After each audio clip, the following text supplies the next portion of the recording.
Class 9th science में chapter 11 में ऊर्जा संरक्षण का नियम हम पढ़ते हैं और ऊर्जा संरक्षण का ये नियम फिजिक्स और केमिस्ट्री में भी हमारे लिए बहुत यूज़फुल है।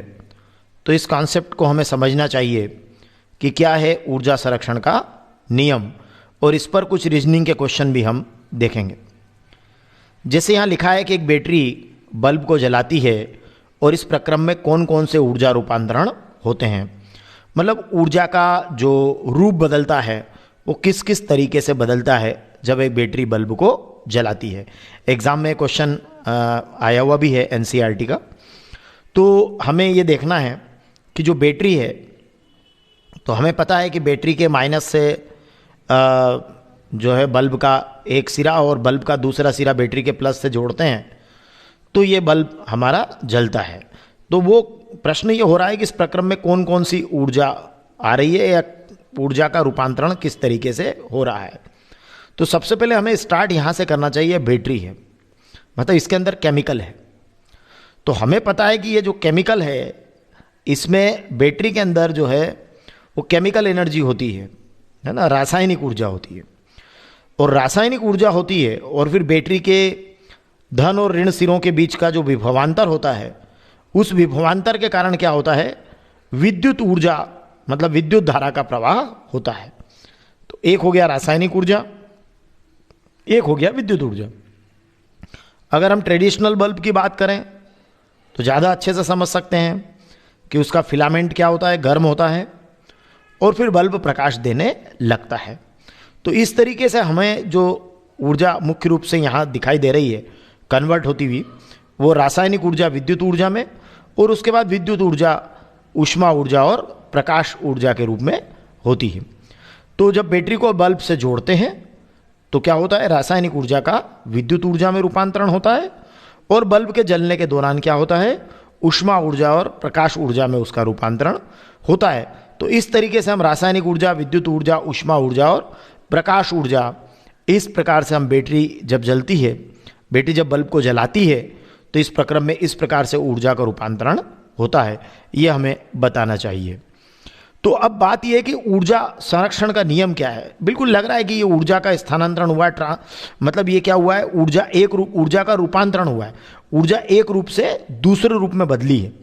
पर ऊर्जा का कोई नुकसान यहाँ पे नहीं दिखाई दे रहा है, मतलब जो हम ये कहें कि कन्वर्ट हुई है ना, केमिकल एनर्जी या रासायनिक ऊर्जा विद्युत ऊर्जा में, विद्युत ऊर्जा ऊष्मा ऊर्जा प्रकाश ऊर्जा में, तो ये ऊर्जा संरक्षण के नियम के अनुकूल है कि ऊर्जा केवल एक रूप से ऊर्जा को दूसरे रूप में बदला जा सकता है। मतलब एक रूप से दूसरे रूप में बदला जा सकता है, एक रूप से दूसरे रूप में बदला जा सकता है। ऊर्जा को आप न तो नष्ट कर सकते हैं और न ही उत्पन्न कर सकते हैं। तो बहुत आसान है ऊर्जा संरक्षण का नियम कि ऊर्जा को केवल एक रूप से दूसरे रूप में बदला जा सकता है, उसको न नष्ट किया जा सकता है और न ही उत्पन्न किया जा सकता है। ऊर्जा के रूप बदलने के दौरान क्या होगा कि जो रूप बदलने के पहले की जो ऊर्जा होगी वो रूप बदलने के बाद की कुल ऊर्जा के बराबर होगी। मतलब वो हमेशा क्या होगा कि कुल ऊर्जा जो है हमेशा अचर या कांस्टेंट रहेगी। जितनी एनर्जी एक रूप में है उतनी एनर्जी दूसरे रूप में, मतलब जब वो अपना रूप बदलेगी तो दूसरे रूपों में भी उतनी ही एनर्जी रहेगी। मतलब कुल ऊर्जा हमेशा क्या रहेगी, अचर या कांस्टेंट रहेगी। तो ये बहुत महत्वपूर्ण बात है। और प्रकृति में ऊर्जा कई रूपों में होती है, बहुत सारी तो हमने यहीं देख ली है, रासायनिक ऊर्जा, विद्युत ऊर्जा, ऊष्मा ऊर्जा, प्रकाश ऊर्जा, एक स्थितिज ऊर्जा और गतिज ऊर्जा आदि। स्थितिज ऊर्जा और गतिज ऊर्जा हम जानते हैं किसी वस्तु में उसकी स्थिति के कारण जो ऊर्जा होती है उसे हम स्थितिज ऊर्जा कहते हैं, है ना। ये हम पहले विस्तार से पढ़ चुके हैं, अभी भी इस पर बात करेंगे ऊर्जा संरक्षण के नियम को लेकर। गतिज ऊर्जा में क्या होता है, जब कोई वस्तु गतिशील होती है तो उसकी गति के कारण जो उसमें ऊर्जा होती है उसको हम गतिज ऊर्जा कहते हैं, है ना। और इन दोनों ऊर्जाओं का जो योग होता है उसको बोलते हैं यांत्रिक ऊर्जा या मैकेनिकल एनर्जी। तो ये पोटेंशियल एनर्जी है स्थितिज ऊर्जा और ये काइनेटिक एनर्जी है गतिज ऊर्जा, और इनका जो योग होता है वो होता है मैकेनिकल एनर्जी या यांत्रिक ऊर्जा। तो आइए कुछ रीजनिंग से आगे बढ़ते हैं। जैसे एक क्वेश्चन है, मान लीजिए कि मुक्त रूप से गिरते हुए एक पिंड की स्थितिज ऊर्जा लगातार कम होती जाती है। मतलब कोई पिंड है जो यहाँ से यहाँ गिर रहा है, यहाँ से यहाँ गिर रहा है, यहाँ से यहाँ गिर रहा है, तो वो बता रहे हैं कि उसकी स्थितिज ऊर्जा जो है लगातार क्या होती जाएगी, कम होती जाएगी, डेफिनेटली कम होती जाएगी, है ना। क्यों कम होती जाएगी? क्योंकि एच लगातार क्या होता जाएगा, कम होता जाएगा, ऊंचाई लगातार कम होती जाएगी।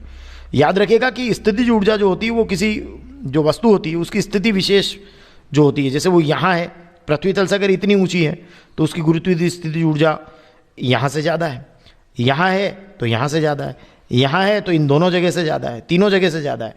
तो ये जैसे जैसे आप ऊपर जाते जाएंगे गुरुत्वीय स्थितिज ऊर्जा का मान बढ़ता जाएगा। क्यों बढ़ता जाएगा? क्योंकि आप पृथ्वी के गुरुत्वाकर्षण बल के विरुद्ध उतना ही कार्य करेंगे, है ना। तो पृथ्वी के गुरुत्वीय बल के जो विरुद्ध है वो आप कार्य करेंगे तो वो कार्य जो है स्थितिज ऊर्जा के रूप में आपको प्राप्त होगा। तो कुल मिलाकर वस्तु की स्थितिज ऊर्जा उतनी ही क्या होगी, बढ़ती चली जाएगी। तो अगर वो नीचे गिरती है तो हमें पता है फिर वो जब नीचे गिरेगी तो क्या होगा, स्थितिज ऊर्जा लगातार कम होती जाएगी। तो स्थितिज ऊर्जा अगर लगातार कम हो रही है तो ऊर्जा संरक्षण का नियम तो कहता है कि ऊर्जा को न नष्ट किया जा सकता और न ही उत्पन्न। तो फिर क्या ये ऊर्जा संरक्षण के नियम का उल्लंघन है? ये कारण हमें बताना है।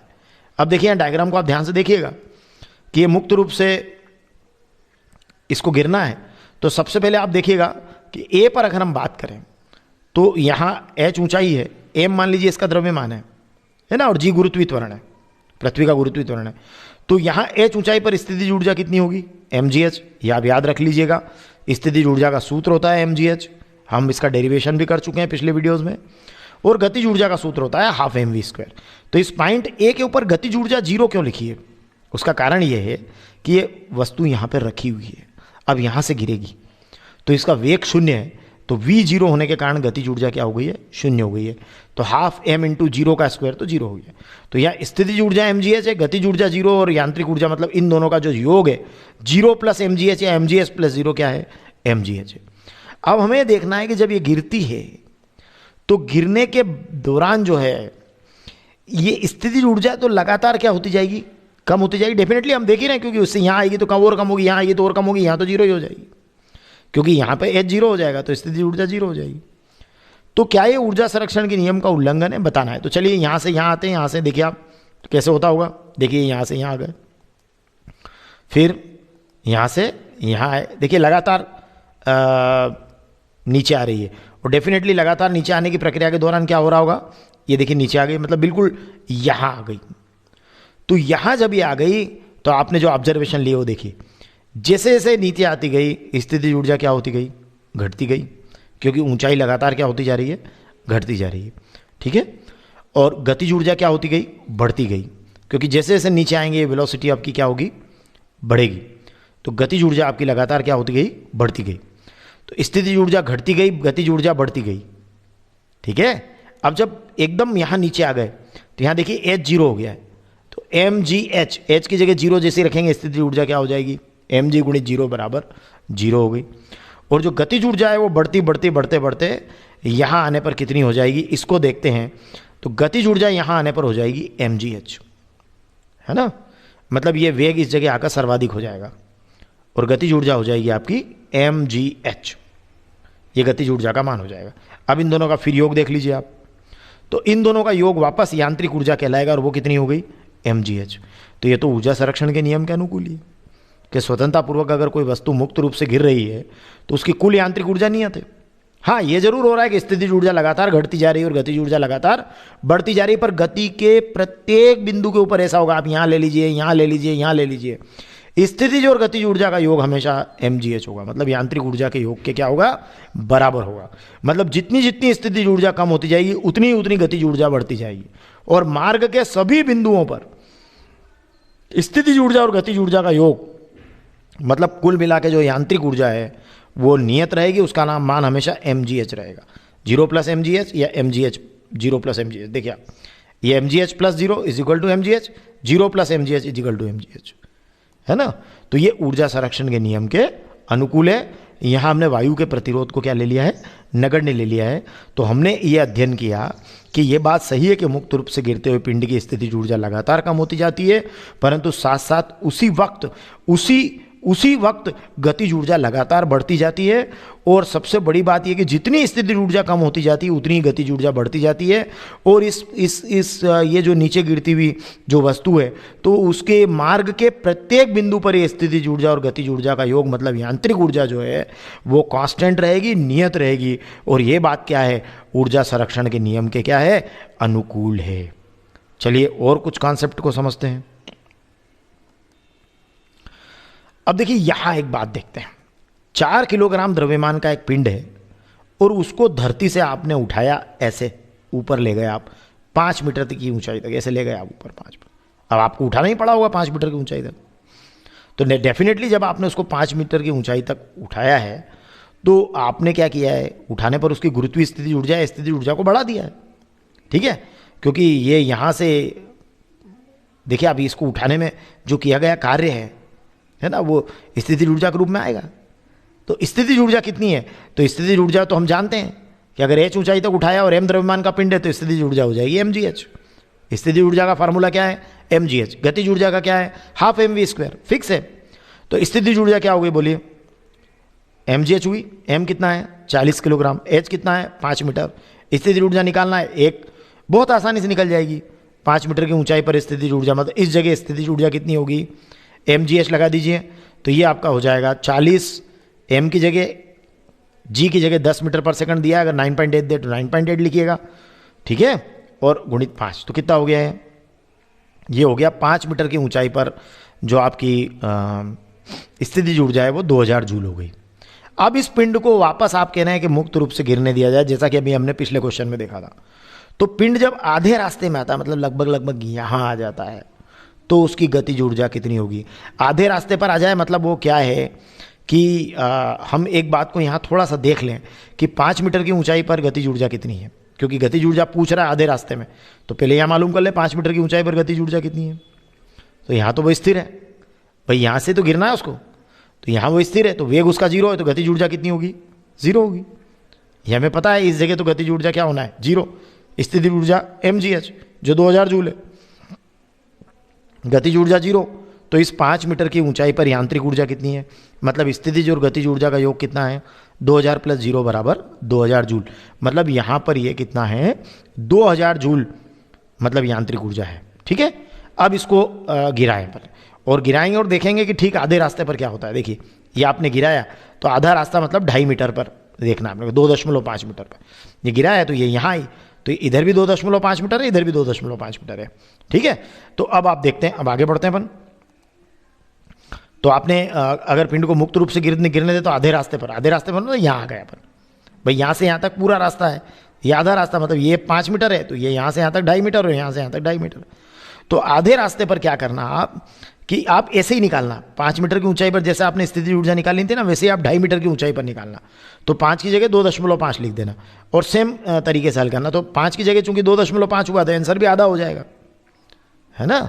तो फिर क्या होगा, 5 मीटर की ऊंचाई पर स्थिति ऊर्जा कितनी हुई, 1000 जूल हो जाएगी। गुणा कर दीजिए 400 में 2.5 का 1000 जूल हो जाएगी, है ना। अब स्थिति ऊर्जा 1000 जूल आ गई कहाँ पे, 2.5 मीटर की ऊंचाई पर। इस जगह स्थिति ऊर्जा 1000 जूल है। अब मैं आपको एक बात बताता हूं कि अभी हमने पढ़ा ऊर्जा संरक्षण के नियम से कि स्वतंत्रता पूर्वक या मुक्त रूप से जब भी कोई पिंड गिरता है तो उसकी गति के प्रत्येक बिंदु पर स्थिति ऊर्जा और गतिज ऊर्जा का योग नियत रहता है। तो अब डेफिनेटली स्थिति ऊर्जा और गतिज ऊर्जा का योग नियत है, यांत्रिक ऊर्जा जिसको हम बोलते हैं, तो वो 2000 जूल होना है। अब यहाँ स्थिति ऊर्जा कितनी है, 1000 यहाँ पे, तो 1000 अगर स्थिति हुई तो गतिज भी कितनी होगी, 1000 होगी। ठीक है ना, तभी तो उनका योग कितना होगा, 2000 होगा। तो आप चाहें तो ऐसे रीजनिंग से भी लिख सकते हैं कि चूंकि आधी ऊंचाई पर हम आने पर हम देखते हैं कि स्थिति ऊर्जा 1000 जूल है, तो अब जो है यांत्रिक ऊर्जा चूंकि 2000 जूल है, या स्थितिज और गतिज का योग 2000 है, तो स्थितिज 1000 है तो गतिज भी क्या होगी, 1000 होगी। या थोड़ा सा लिखकर व्यवस्थित तरीके से मैं बता देता हूं कैसे होती होगी कि ऊर्जा संरक्षण का नियम ये कहता है कि पिंड की जो कुल यांत्रिक ऊर्जा है वो स्थितिज और गतिज ऊर्जा का योग है, और वो गति के प्रत्येक बिंदु पर नियत रहेगी। मतलब गति के प्रत्येक बिंदु पर यांत्रिक ऊर्जा क्या रहती है, कांस्टेंट रहती है, मतलब हमेशा क्या रहेगी, 2000 जूल रहेगी। अब 2.5 मीटर पर स्थितिज ऊर्जा कितनी है, 1000 जूल है। तो 2.5 मीटर, अब देखिए स्थितिज ऊर्जा 1000 जूल है, लेकिन 2.5 मीटर की ऊंचाई पर देखिए, अगर इस लाइन को इस लाइन से मैच कीजिए, 5 मीटर की ऊंचाई पर जो यांत्रिक ऊर्जा होगी कितनी है? 2000 जूल। क्या होती है यांत्रिक ऊर्जा? स्थितिज धन गतिज। तो 2.5 मीटर की ऊंचाई पर भी यांत्रिक ऊर्जा कितनी होगी? 2000 जूल ही होगी, क्योंकि स्थितिज और गतिज ऊर्जा का जो योग होता है, मतलब यांत्रिक ऊर्जा होती है, वो बदलती नहीं है मुक्त रूप से गिरने के दौरान। वायु के घर्षण को तो हमने नगण्य मान लिया, वो बदलती नहीं है, तो 2000 है तो 2000 ही रहेगी। लेकिन यहाँ पर स्थितिज कितनी है? 1000 है, तो स्थितिज की जगह 1000 लिख दीजिए। तो ये हो जाएगा 1000 धन गतिज ऊर्जा बराबर 2000, और गतिज ऊर्जा निकालेंगे तो 2000 में से 1000 को माइनस कर देंगे तो गतिज ऊर्जा आ जाएगी 1000 जूल। अगर आप इतना भी नहीं लिखना चाहते हैं इस तरीके से, तो आप सिंपली इतना लिख दीजिएगा कि चूंकि प्रत्येक स्थान पर गतिज ऊर्जा जो है वो नियत है, तो यहाँ पर भी गतिज ऊर्जा 2000 चूंकि प्रत्येक स्थान पर यांत्रिक ऊर्जा नियत है, मतलब गतिज और स्थितिज का योग नियत है और वो 2000 है। तो स्थितिज 1000 है तो बची हुई गतिज होगी, तो वो भी कितनी होगी? 1000 जूल होगी। तो इस तरीके से भी आप इसको सॉल्व कर सकते हैं। धन्यवाद।